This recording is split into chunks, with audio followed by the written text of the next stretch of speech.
What is mean by positive and negative work? तुम्हें ये बात पहले से ही मालूम है, जब हम किसी भी ऑब्जेक्ट पर फोर्स लगाते हैं और फोर्स लगाने से ऑब्जेक्ट, अगर मान लो तुम सामने की डायरेक्शन में फोर्स लगा रहे हो, मान लो कोई मान लो तुम एक व्यक्ति खड़ा हुआ है और तुम उस व्यक्ति को पीछे से धक्का देते हो, लात मारते हो, अक्सर ऐसा लड़के अक्सर इस तरह के काम करना पसंद करते हैं, तो वो क्या करते हैं, अपने दोस्त को धक्का देंगे। तो मुझे बताओ, जब हमने फोर्स आगे की तरफ लगाया है तो वो बंदा पीछे की तरफ गिरेगा या आगे की तरफ गिरेगा? आगे की तरफ खिसक जाएगा ना, थोड़ा सा हो सकता है गिर ही जाए, ठीक है। इसका मतलब ये हुआ कि जिस डायरेक्शन में तुमने क्या लगाया था, फोर्स, उसी डायरेक्शन में क्या हो गया, उस ऑब्जेक्ट का डिस्प्लेसमेंट। तो जब फोर्स और डिस्प्लेसमेंट की डायरेक्शन सेम होती है तो ऐसा वर्क कहलाता है पॉजिटिव वर्क, नहीं तो नेगेटिव वर्क। मैं तुम्हें एक एग्जांपल और देता हूं, जैसे तीर का मान होता है ना, धनुष वगैरह।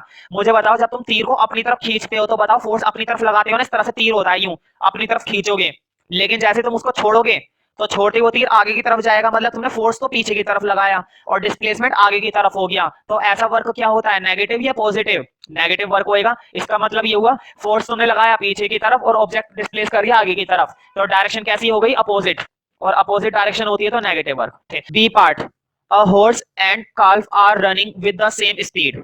सेम स्पीड, मुझे बताओ, जिस स्पीड से हॉर्स जा रहा है उसी स्पीड से कौन भाग रहा है, काल्फ। दोनों की स्पीड कैसी है, सेम। इसकी भी स्पीड और इसकी स्पीड, दोनों की स्पीड सेम है, लेकिन मुझे बताओ, क्या दोनों का वेट सेम होगा? नहीं। काल्फ छोटा होता है तो इसका वेट कम होगा, और हॉर्स बड़ा होता है तो इसका वेट थोड़ा सा ज्यादा होगा, ठीक है। हॉर्स और काल्फ का वेट जो है वो बिल्कुल अलग है। मुझे बताओ, अब बताओ, विच of the two has more kinetic energy? देखो बोर्ड पे, तुम्हें मालूम होगा काइनेटिक एनर्जी का फॉर्मूला होता है 1/2 mv²। भाई यही तो फॉर्मूला होता है ना काइनेटिक एनर्जी का, मास और वेलोसिटी का स्क्वायर। अब क्वेश्चन ने ये तो पहले बता दिया कि वेलोसिटी तो दोनों की सेम है, तो वेलोसिटी तो भूल ही जाओ, वेलोसिटी से कुछ नहीं होने वाला। अगर इसकी वेलोसिटी 5 मीटर पर सेकंड है तो इसकी वेलोसिटी भी क्या है, 5 मीटर पर सेकंड। तो स्पीड तो दोनों की सेम बताइए, देखो लिखा हुआ था, are running with same speed. इन दोनों की स्पीड कैसी बता रखी थी, सेम। लेकिन मुझे बताओ, क्या इन दोनों का मास सेम होगा? मास सेम नहीं होगा ना। और बात ध्यान रखना, जिसका मास ज्यादा होता है काइनेटिक एनर्जी भी उसकी ज्यादा होती है, और जिसका मास कम होता है उसकी काइनेटिक एनर्जी भी कम होती है। इस बात को मैंने नोट्स में भी एक्सप्लेन करवाया था। मुझे बताओ, किसका मास ज्यादा है, हॉर्स का, तो हॉर्स की काइनेटिक एनर्जी ज्यादा है और काल्फ की काइनेटिक एनर्जी कम है। इस बात का तुम्हें ध्यान रखना है। तो क्वेश्चन ने पूछा था which of the two has more kinetic energy, तो किसका आंसर करोगे, हॉर्स की। तो draw a graph to show the relation between mass and kinetic energy. ये कह रहे हैं मास और काइनेटिक एनर्जी के बीच में जो रिलेशन होता है उसका ग्राफ बनाइए। मास और काइनेटिक एनर्जी के बीच का जो रिलेशन है उसका ग्राफ बनाइए। तो मैं ग्राफ बना देता हूँ। अभी मैंने बताया था, जैसे जैसे मास बढ़ेगा वैसे वैसे क्या बढ़ेगी, काइनेटिक एनर्जी। तो बोर्ड पे देखना, मैं एक एक्सिस पर तो दिखाना पसंद करूंगा मास, और दूसरे एक्सिस पर दिखाना पसंद करूंगा काइनेटिक एनर्जी। मुझे बताओ, बोर्ड पे देखो, मास बढ़ता जा रहा है 2 4 6 रफली, और इसी तरह से काइनेटिक एनर्जी भी बढ़ रही है 5 जूल, 10 जूल, 15 जूल। तो मुझे बताओ, 2 पर 5, 4 पर 10, 6 पर 15, हर बार ग्राफ ऊपर की तरफ जा रहा है ना।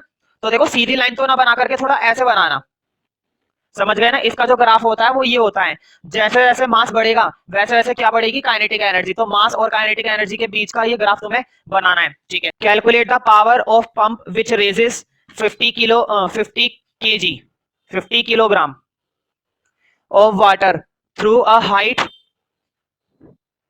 है 25 मीटर और टाइम है 5 सेकंड। क्वेश्चन ने बोला है पावर बताओ, पावर कितनी होगी। तुम्हें एक चीज ध्यान रखनी चाहिए, जो पावर का फॉर्मूला होता है, पावर का फॉर्मूला होता है वर्क अपॉन में टाइम। भाई पावर का जब हम फॉर्मूले की बात करते हैं तो यही तो होता है या कुछ और होता है, वर्क अपॉन में टाइम। और तुम्हें याद होगा मैंने कई सारी बातें बताई थी, वर्क हमेशा किसके बराबर होता है, काइनेटिक एनर्जी के, और किसके बराबर होता है, पोटेंशियल एनर्जी के। जितनी ज्यादा काइनेटिक एनर्जी उतना ज्यादा वर्क, जितनी ज्यादा पोटेंशियल एनर्जी उतना ज्यादा वर्क। तो काइनेटिक एनर्जी बोले, वर्क बोले, पोटेंशियल एनर्जी बोले, तीनों का मतलब एक ही है। तो मुझे बताओ, यहाँ पर हमें वर्क चाहिए, टाइम तो देखो दे रखा है, टाइम तो दे रखा है 5 सेकंड, लेकिन क्या इस क्वेश्चन में वर्क दिया है, वर्क नहीं दिया ना। लेकिन वर्क के अलावा उसने या तो हमें काइनेटिक एनर्जी के बारे में कुछ बताया होगा या पोटेंशियल एनर्जी के बारे में बताया होगा। तो हमें बात याद होगी, potential energy due to height, height की वजह से। Kinetic energy due to motion, motion मतलब वेलोसिटी, वेलोसिटी की वजह से। अब इस पूरे क्वेश्चन में कहीं पे वेलोसिटी दिखाई दे रही है नहीं ना, हाइट जरूर दिखाई दे रही है। बताओ हाइट कितनी की है, 25 मीटर। यानी कि हम वर्क कौन से फॉर्मूले से निकालेंगे, पोटेंशियल एनर्जी वाले से। तो पहले लिखना वर्क के लिए, तुम्हें याद होगा पोटेंशियल एनर्जी वाला फॉर्मूला क्या होता है, mgh होता है, याद है ना ये फॉर्मूला। पोटेंशियल एनर्जी के लिए जब हम फॉर्मूला यूज करते हैं तो mgh। बताओ मास कितना है, 50, तो ध्यान रखना केजी में है तो केजी में ही लेना है, और हाइट कितनी है, 25। हाँ बताओ, जी की वैल्यू दे रखी है क्या, जी की वैल्यू नहीं दी ना। जी की वैल्यू अगर नहीं दी है तो तुम अपने हिसाब से ले लो, 10 लेना चाहो 10 ले लो, 9.8 लेना चाहो 9.8 ले लो, वो तुम्हारी मर्जी है। तो मैं 10 ले रहा हूँ। तो देखो कुछ चीजें सॉल्व हो रही है, 25 पंजे 125 और 2 0, ठीक है। अब ये तुम्हारा वर्क निकल आया 125 12,500 जूल। अब जरा बोर्ड पर देखना, बताओ वर्क कितना निकल के आया है, 12,500, और टाइम कितना है 5, काट दो फिर, 5 दूनी 10, 5 5 से 25 0, 2500 वॉट। किसी किसी बच्चे ने ये कर रखा था, तो बढ़िया है। नेक्स्ट क्वेश्चन देखते हैं, वो नेक्स्ट पार्ट देखते हैं इसका। देखो नेक्स्ट पार्ट क्या है, derive kinetic energy formula using the formula find the ratio of kinetic energy of two objects of masses 4m m with velocity v और 2v। तो देखो ये जो स्टार्टिंग में लिखा हुआ है ना, derive the kinetic energy formula, मैंने पूरा डेरिवेशन नोट्स में एक्सप्लेन करवा रखा है कि किस तरह से काइनेटिक एनर्जी का फॉर्मूला बना है। मैंने बताया था ना काइनेटिक एनर्जी का फॉर्मूला कैसे बना है, इक्वेशन वगैरह बना के एक्सेलरेशन वगैरह के हिसाब से। तो इसका प्रॉपर सॉल्यूशन तुम वहां से देख सकते हो। अगर नोट्स में तुम्हें नहीं मिलता है तो मुझसे पूछ लेना, मैं दोबारा से नोट्स में बता दूंगा, लेकिन तुम्हें पहले वहां से मिल जाएगा। तो यहाँ पर इसको नहीं करते हैं। हाँ, लेकिन इसका जो आगे का पार्ट है देखो, find the ratio of kinetic energy, इन्होंने हमसे क्या पूछी है, रेशियो। ये पार्ट इंपॉर्टेंट है, रेशियो कई बार वो पूछता है। देखो दो मास दिए ना, पहली बात तो ये कि टू ऑब्जेक्ट्स दिए, मान लेते हैं दो ऑब्जेक्ट्स हैं और दो ऑब्जेक्ट्स के क्या दे रखे, मास, एक का 4m तो दूसरे का m, और देखो वेलोसिटी भी दो दी है, एक की v तो दूसरे की 2v। अब रेशियो बोल रहा है, एक काम करो, क्वेश्चन ने तो हमें कुछ बोला नहीं, इसको बोल दो ऑब्जेक्ट ए, लेट कर लेना, लेट करके लिख लेना ऑब्जेक्ट ए, और इस ऑब्जेक्ट को क्या कहना पसंद करोगे, ऑब्जेक्ट बी। मुझे बताओ दोनों ऑब्जेक्ट की काइनेटिक एनर्जी की रेशियो पूछिए ना, देखो find the ratio of kinetic energy of two objects, दो ऑब्जेक्ट के अंदर जो काइनेटिक एनर्जी है उसकी रेशियो बोली है। तो देखो kinetic energy object A upon में काइनेटिक एनर्जी ऑब्जेक्ट बी, ये क्या निकल के आएगी, रेशियो। तो निकाल देते हैं। मुझे बताओ जब मैं ए के लिए काम कर रहा हूं तो फॉर्मूला तो वही रहेगा, फॉर्मूला भी बदल जाएगा, भाई फॉर्मूला तो वही होता है, चाहे एक ऑब्जेक्ट के लिए काम करो चाहे 100 ऑब्जेक्ट के लिए काम करो, फॉर्मूला रिमेन सेम, फॉर्मूला वही रहता है। काइनेटिक एनर्जी बी के लिए फिर से वही फॉर्मूला, जब भी वो रेशियो बोले करे ना तो पहले से रेशियो बना के रखे करो। मुझे बताओ ऊपर 1/2 है नीचे 1/2 है, कट सकता है या नहीं कट सकता है, बिल्कुल कट सकता है, तो काटो। जब ऊपर वाली टर्म और नीचे वाली टर्म बिल्कुल सेम होती है तो काटो, ऊपर भी 1/2 नीचे भी 1/2 उड़ा दो। हाँ, ये मत गलती कर देना कि m का m से काट दिया, v का v से काट दिया, क्योंकि इसका मास 4m है उसका मास m है, इसकी वेलोसिटी v है उसकी वेलोसिटी 2v है, तो डिफरेंट है। खैर मुझे बताओ a ऑब्जेक्ट का मास क्या है, 4m, वेलोसिटी क्या है, v। अब नीचे वाला देखो, ऑब्जेक्ट b का मास कितना है, m, और ऑब्जेक्ट b की वेलोसिटी कितनी है, 2v। समझ में आ गया ना। देखो मैंने क्या करा, मास और वेलोसिटी की जगह मास और वेलोसिटी डाल दिया। देखो m की जगह मास कितना था, 4m डाल दिया, वेलोसिटी की जगह v था, v रहने दिया, मास की जगह m था, m रहने दिया, और v की जगह 2v था, 2v डाल दिया। अब आगे सॉल्व करते हैं, ऊपर देखते हैं, देखो 4mv², और नीचे बताओ 2 का स्क्वायर खुलेगा ना, तो 2 का स्क्वायर कितना हो जाएगा, 4, और v के ऊपर क्या आ जाएगा, v² आ जाएगा। अब नीचे मल्टीप्लाई दे दो, ऊपर तो बना बनाया है, नीचे करना पड़ेगा। तो देखो 4mv², अब काटो, अब जरूर काट सकते हो, ध्यान रखे करो वैल्यू डालने के बाद काटे करो। ये तो कांस्टेंट था इसलिए पहले ही काट दिया, कांस्टेंट काट सकते हैं बट ये जो वेरिएबल होते हैं इनको मत काटे करो पहले से ही। अब देखो बिल्कुल सेम आ गया, अब काटने में कोई दिक्कत नहीं है, 4 से 4 और m से m, v² से v²। बताओ रेशियो क्या आ गई, 1/1, कुल मिलाकर 1:1।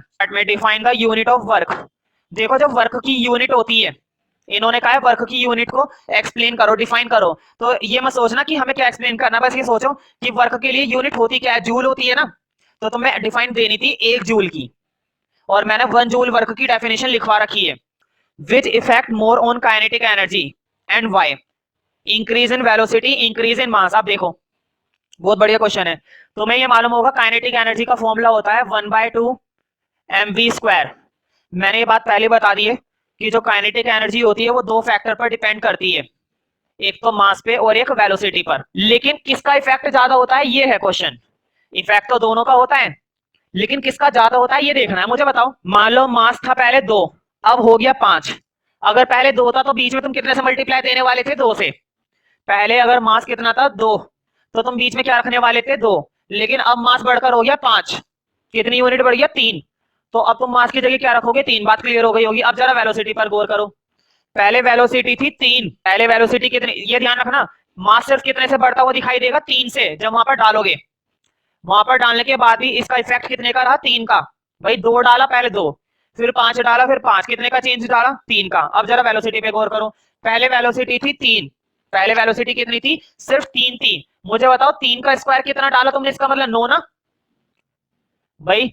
वेलोसिटी की वैल्यू मैंने पहले कितनी ली, 3, तुमने डाला 3। 3 का स्क्वायर कितना होता है, 9, यानी कि पहले तुमने वेलोसिटी कंप्लीटली कितनी डाली है, 9। सॉल्व करके कितना आ रहा है, 9। अब जरा वेलोसिटी बढ़ाओ, 5 ले लिया, बढ़ गई वेलोसिटी, बढ़ गई, 5 लिया। अब मुझे बताओ 5 का स्क्वायर कितना डाल दिया, 5 का स्क्वायर 25। बताओ कितने का चेंज हो गया, 16 का। यहां पर सिर्फ कितने का चेंज था, 3 का। अब ये अंदाजा लगा लो किसका इफेक्ट ज्यादा पड़ा, वेलोसिटी का या मास का, वेलोसिटी का ना, क्योंकि जब भी हम वेलोसिटी डालते हैं तो वेलोसिटी का स्क्वायर करते हैं, लेकिन मास में ऐसा कुछ नहीं, यही रीजन है।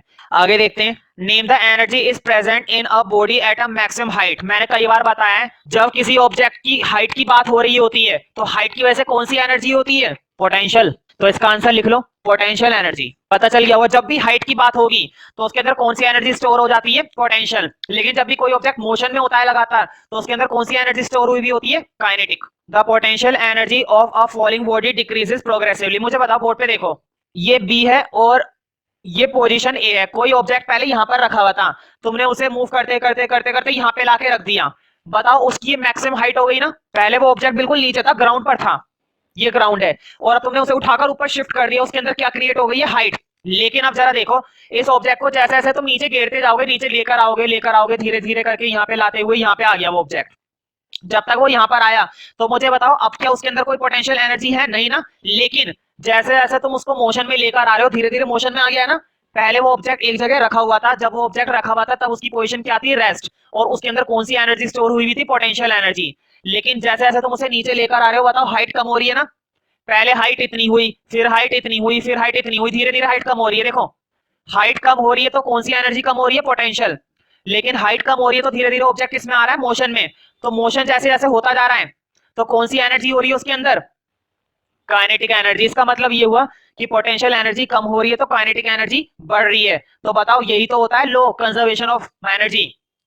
एनर्जी कभी भी ना तो क्रिएट होती है ना डिस्ट्रॉय होती है, वो एक फॉर्म से दूसरी फॉर्म में कन्वर्ट होती रहती है बस। तो धीरे धीरे उसके अंदर कौन सी एनर्जी रिलीज हो रही है, काइनेटिक एनर्जी। और कौन सी एनर्जी कम हो रही है, पोटेंशियल एनर्जी। तो देखो क्वेश्चन ये था, potential energy of falling body decreases. जो पोटेंशियल एनर्जी है फॉलिंग बॉडी की, फॉलिंग बॉडी मतलब अगर कोई ऑब्जेक्ट ऊपर से नीचे गिर रहा है, फॉल का मतलब होता है नीचे गिरना, और बॉडी मतलब कोई ऑब्जेक्ट। अगर किसी ऑब्जेक्ट को हम ऊपर से नीचे लेकर आएंगे, धीरे धीरे गिरेंगे, तो उसकी कौन सी एनर्जी डिक्रीज करती है, पोटेंशियल। तो यही बोला गया है, the potential energy of falling body decreases, वो डिक्रीज कर रही है प्रोग्रेसिवली, मतलब लगातार वो डिक्रीज कर रही है। Does this violate the law of conservation of energy.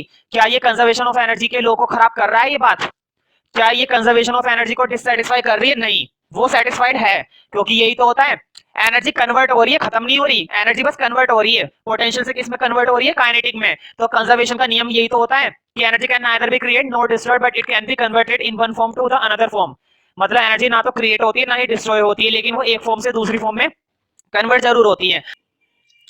A body does 50 joule of work in 5 second, what is the power. भाई ये तो तुम खुद से कर सकते हो, तुम्हें मालूम है वर्क अपॉन में टाइम तुरंत निकल आएगी पावर, है ना। मैं एक बार बता देता हूँ रफली, ठीक है, मुश्किल से 10 सेकंड लगेंगे तो बताने में क्या बुराई है। पावर का फॉर्मूला होता है वर्क अपॉन में टाइम। वर्क दे रखा है 50 जूल। ध्यान रखना क्वेश्चन में कभी भी ऐसे लिखा नहीं मिलेगा वर्क, तुम्हें किससे पहचानना होता है, यूनिट से। यूनिट क्या लगी हुई है, जूल, तो ये वर्क है।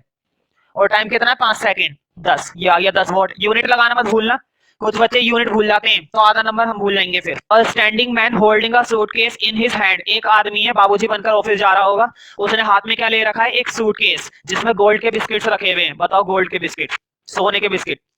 एक आदमी था जिसने हाथ में सूटकेस ले रखा है जिसमें गोल्ड के बिस्किट्स रखे हुए थे। State if work is done और नॉट डन, व्हाई। बताओ क्या वो कोई वर्क कर रहा है इस समय जो वो लेके खड़ा हुआ है, क्या कोई वो वर्क कर रहा है। पहली बात तो ये कि वो बिल्कुल भी डिस्प्लेसमेंट नहीं कर रहा, एक जगह लेके खड़ा हुआ है इस तरह से, तो कोई तीर नहीं मार रहा वो हमारी नजर में, साइंस की नजर में कोई तीर नहीं मारा उसने, चाहे वो धूम में ही खड़ा रहा कितनी देर तक। मान लो धूम में खड़ा हुआ है, कब से रंग बिल्कुल काला हो गया है, लेकिन फिर भी हमारी नजर में से कोई वर्क नहीं करा, ठीक है। क्योंकि पहली बात तो ये कि उसने कुछ भी क्या नहीं करा, डिस्प्लेसमेंट। दूसरी बात, क्या कहीं से भी किसी भी प्रकार का फोर्स लगा रहा है, वो नहीं लगा रहा, बस हाथ में लेके खड़ा हुआ है, ठीक है। और दूसरा फोर्स लगा भी रहा होगा ना, मतलब क्या पता वो सूटकेस काफी भारी हो, फोर्स लगा के खींच के पकड़ रखा हो। तो दूसरी बात ये कि डिस्प्लेसमेंट नहीं कर रहा, तो डिस्प्लेसमेंट कहीं से भी कुछ नहीं हो रहा है, तो इसकी वजह से वो वर्क बिल्कुल भी कर ही नहीं रहा है, और फोर्स भी नहीं लग रहा है वैसे भी। तो